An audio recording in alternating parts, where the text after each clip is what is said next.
Did you guys know that 5 people, including 2 doctors, were arrested and charged in connection to Matthew Perry's death? And his assistant was just sentenced for his role. Let's talk about it. Matthew was born in 1969 to his parents Suzanne and John. His parents divorced when he was only 9 months old, and it was his mom, who was 21 years old at the time, who primarily raised him. His dad left to go to California and pursue his acting career. He walked out on them. Quote, "I'm told my father took me out of my car seat, handed me into my grandfather's arms, and with that he quietly abandoned me and my mother." Matthew's mom was a busy woman. She worked very long hours and she traveled for work, leaving Matthew with a feeling of loneliness that would stick with him throughout his entire life. But as a kid, as soon as he was able to understand that his family situation was not ideal, that he did feel lonely and like he lacked love and attention that he craved, Matthew developed a side of him, the funny side of him, that he would use as his survivor tool to keep his head above water, because maybe he didn't get the attention that he wanted and needed from his mom, but if he could make her laugh, then that meant something to him. And maybe he wasn't like the other kids because inside he felt more alone than most, but if he could make them laugh, then that was enough for him. And yeah, his day-to-day thoughts were more sad and isolating than most, but if he could make someone laugh, then he wouldn't have to think about those thoughts and he would be able to find happiness knowing that he at least made somebody else happy, even if it was just for a few seconds. Throughout the time that he was growing up, Matthew also lived with a fear that one day maybe his mom would walk out on him too, just like his father did, and those feelings became a fear of abandonment that he fought against his entire life. Even later on in his life, we see this in his romantic relationships. If he started dating someone, for example, when he dated Julia Roberts, he would self-sabotage because he would start thinking that he needed to leave them before they could get the chance to leave him first, because the thought of feeling abandoned was so unbearable to him that it was a mindset of, well, at least it was my choice and I can't be left if I'm the one choosing to walk away. And that's what happened with Julia Roberts. He was so happy in that relationship, but he felt like he never deserved her, so he left her thinking that he was protecting himself from a potential future heartbreak. Quote, "Dating Julia Roberts had been too much for me. I had been constantly certain that she was going to break up with me. Why would she not? I was not enough. I could never be enough. I was broken, bent, unlovable. So instead of facing the inevitable agony of losing her, I broke up with the beautiful and brilliant Julia Roberts." Matthew Perry was 14 years old when he had his very first drink. He was with 2 friends, his mother wasn't home, and he just laid outside on the grass and looked up at the stars. And for the first time in forever, he felt inner peace. The loud negative thoughts inside of his head were not there. His feelings of loneliness went away. In fact, all the feelings went away and they were all replaced with what felt like pure bliss. He was numb, but he was so peaceful and he liked that a lot. He was living in Canada at this time, but when he turned 15 years old, he realized that he needed a change and he really missed his father. His dad by this point was remarried and he had children with his new wife, but when Matthew and his mom pitched the idea of Matthew moving to California to be with his dad and his new half-siblings, it seemed like a good idea. It felt like a change of scenery would be good for him. So that's what he did. He moved to California and there he spent more time with his father than he had his entire life. His dad was an actor and he was also a guy who liked to have a drink. Matthew looked up to him. He started thinking about pursuing acting as his career choice to follow in his footsteps, and he also started to notice a pattern that every single day his dad would come home and after a long day he would have a drink and say, quote, "This is the best thing that's happened to me all day," end quote. So Matthew started doing the same, but there was a difference there because when his dad stopped, Matthew couldn't. So for as long as he could remember, Matthew wanted to be a famous actor, not only because his dad was and he looked up to him, saw inspiration in him, but also because of all the attention that would come with it. Remember, he was someone that craved love and attention from his parents that he never really got, and he was also someone that wasn't confident, was lonely, and fought a lot of mental inner battles. But if he could act, he could make people laugh on camera, which was the one thing that he had always loved to do, and maybe he could get the world to love him, even if he didn't love himself. Quote, "There was steam coming out of my ears. I wanted to be famous so badly. You want the attention, you want the bucks, and you want the best seat in the restaurant," end quote.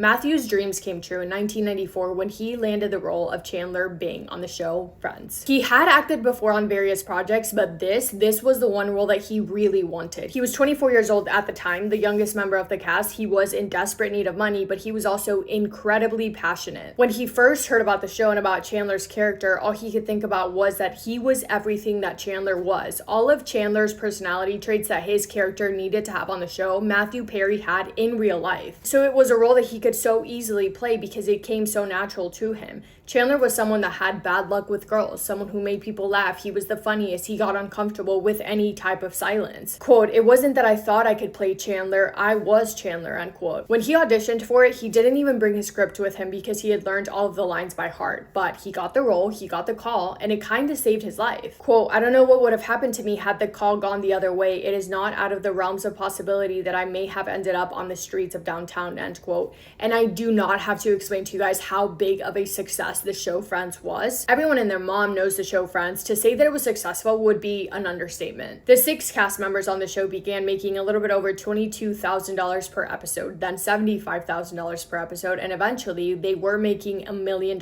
per episode. On top of that, the dynamic of the actors and the actresses on the show was literally everything that an actor could dream of. They were best friends in real life. They bonded, getting closer and closer throughout the years until they eventually became more like family than friends. They had so much fun on set. They all truly loved and cared for each other. They were always laughing, always smiling, and it truly created for all of them such a magical, real, raw experience. Matthew Perry was on Friends from the time that he was 24 years old to 34 years old, and he was absolutely adored by the entire world. But throughout it all, there was the same constant in him that had been there his entire life, the battles that he fought being dependent on drinks and substances. Matthew Perry was in a bad jet ski accident in 1997 while filming for a different show. He remembered losing control of the jet ski, and when he came back to, there were 40 people around him. He was hurt by this, obviously. He hurt his neck pretty bad, and for that pain, he was described Vicodin. I think that's how you pronounce it. He took it, and it did help with the pain, but it also very quickly became something that he not only wanted, but needed. Quote, "It wasn't my intention to have a problem with it, but from the start, I liked how it made me feel, and I wanted to get more." Throughout the next year of his life, Matthew Perry was taking these daily, and he was taking so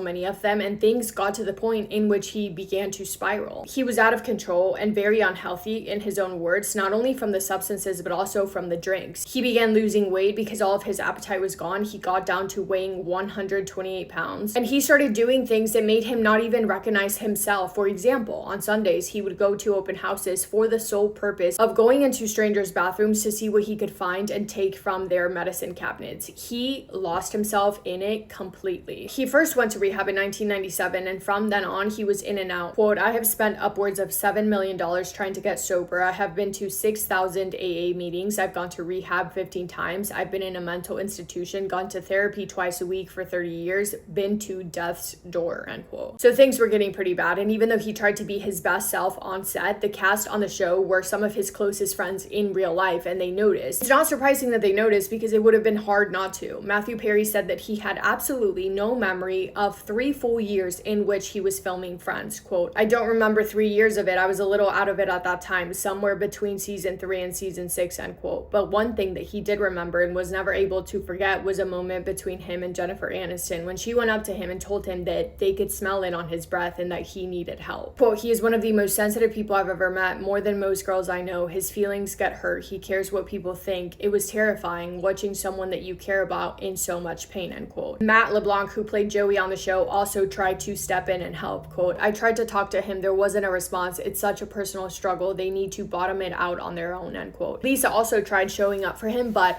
what he was going through, those battles, it really sadly is a case of that person is not going to get better unless they want to get better. And that's a decision that they have to make all on their own. Quote, "Hard doesn't even begin to describe it. When Matthew was sick, it was not fun. We were just hopelessly standing on the sidelines. We were hurting a lot. Matthew is one of the funniest people I've ever met in my life. He's charming and hilarious. Most of our hard laughs came from Matthew," end quote. Things for Matthew got harder before they got better. In one instance, this is later on in his life, but because of everything that he was taking and doing, he ended up having to be put in a coma for 2 weeks, and he was given a 2% chance at survival. But it was in 2001 when something changed for the better for him, because he decided that he needed to figure out a way to live his life without the drinks, without the substances, not because he wanted to, but because he needed to, or else he knew for a fact that he wasn't going to be alive for much longer. Quote, "I can't describe it because bigger things were taking place that I can't put into words. I didn't get sober because I felt like it. I got sober because I was worried I was going to die the next day," end quote. So one day, while he was laying alone in a hotel room, he called his parents and he admitted that he needed help. He flew back to California and his parents took him to another rehab center. Quote, "It was scary. I didn't want to die, but I'm grateful for how bad it got. It only made me more adamant about trying to get better," end quote.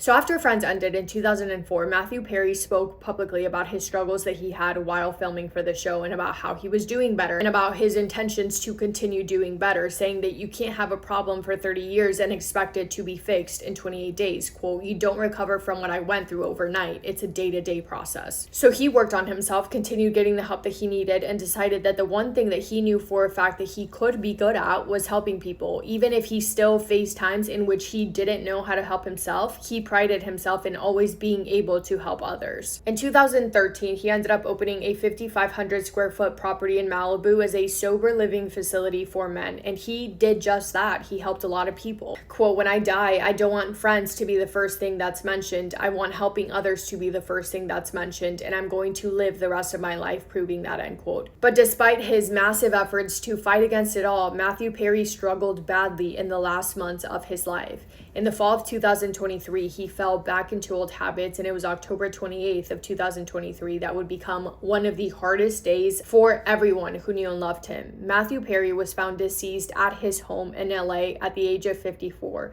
as a result of accidental ketamine.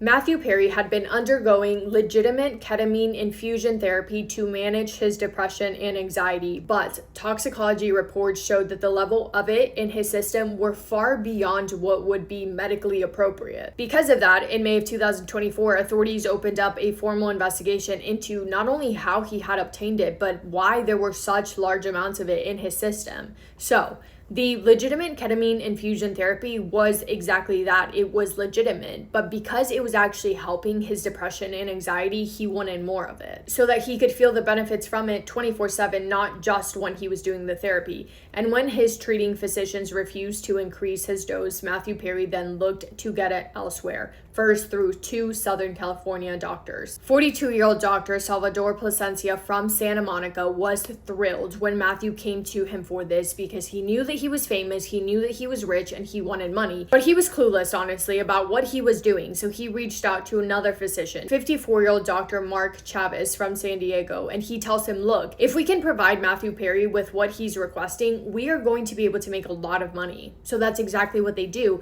They start texting each other, so excited about the idea of how much money they can make, saying, quote, "I wonder how much this moron will pay. Let's find out," end quote. Then they begin making false representations to a wholesale distributor that will sell them large amount of substances that they then plan on selling to Matthew. They write fraudulent prescriptions in the name of a former patient without that patient's knowledge or consent. Then they get the stuff, distribute it to Matthew outside of the usual course of professional practice and without legitimate medical purpose, without the proper safety equipment, and without properly monitoring Matthew Perry after doing these procedures. Like, they once gave it to him through a procedure that they did inside of a parked car in a beach parking lot, completely going against any and all medical training that they had. And then, because those two didn't have the time to be with Matthew Perry at all times every single day, they loop in Matthew's live-in assistant, 59-year-old Kenneth, so that he could take care of providing everything to Matthew Perry when they didn't have the time. And that's what happened on October 28th of 2023. Kenneth did the procedure, has zero medical knowledge, by the way, and then he leaves. And Matthew Perry then passes away. When this happens, this is headline news, of course, and all three of them immediately start communicating about how they need to hide their involvement in this, falsifying documents, making up false treatment plans just in case they did need to explain something. One literally texting the other, quote, "Delete all of our messages," end quote. But authorities figure it out and they arrest a total of 5 people. Dr. Mark Chavez, Dr. Salvador Plasencia, Kenneth, 54-year-old Eric Fleming, and a 41-year-old woman, I think you pronounce her name Jasmine. Those last two played a huge part in supplying the substance. Authorities conducted search warrants and found more than enough evidence that all of these people had been involved in fraudulently obtaining and distributing mass amount of substances that they should have never been able to, and every single one of them was found to be involved in illegal activity. DA Administrator Ann Milgram described the pattern at a press conference, saying that as Matthew Perry's dependence deepened, he began prioritizing speed and cost over safety, eventually falling victim to people who were eager about taking advantage of him and his money. An attorney also stated, quote, "These defendants cared more about profiting off of Mr. Perry than caring for his well-being, selling dangerous substances, or gambling with other people's lives over greed. This case, along with our many other prosecutions of to cause death, send a clear message that we will hold accountable for the deaths that they caused, end quote. Kenneth, the personal assistant, was sentenced just yesterday, May 27th of 2026, to 41 months, 3 years, and 5 months in federal prison. Eric Fleming, one of the middlemen, was also just recently sentenced to 2 years in a federal prison. The woman, I think you pronounce her name Josephine, was sentenced last month to 15 years in federal prison, more than all of the other defendants combined. At sentencing, she said, quote, "These were not mistakes, they were horrible decisions. My choices shattered people's lives and the lives of their family and friends," end quote. Dr. Plasencia was sentenced in December of 2025 to 2 years and 6 months in prison, and Dr. Chavez was sentenced in December of 2025 to 8 months of home confinement and 300 hours of community service. Yeah, everything about it is sad from beginning to end, really. But that is all from me today. Let me know your thoughts on this. I'm curious what you have to say. I'm sure a lot of you, if not most of you, also completely adored Matthew Perry like the rest of the world. But yeah, thanks for spending time with me today and for listening to his story. I hope you guys are having the best day. If not, go do something to make it the best day. Make somebody happy, and I will see you in my next video. Massive kiss on the forehead to every single one of you.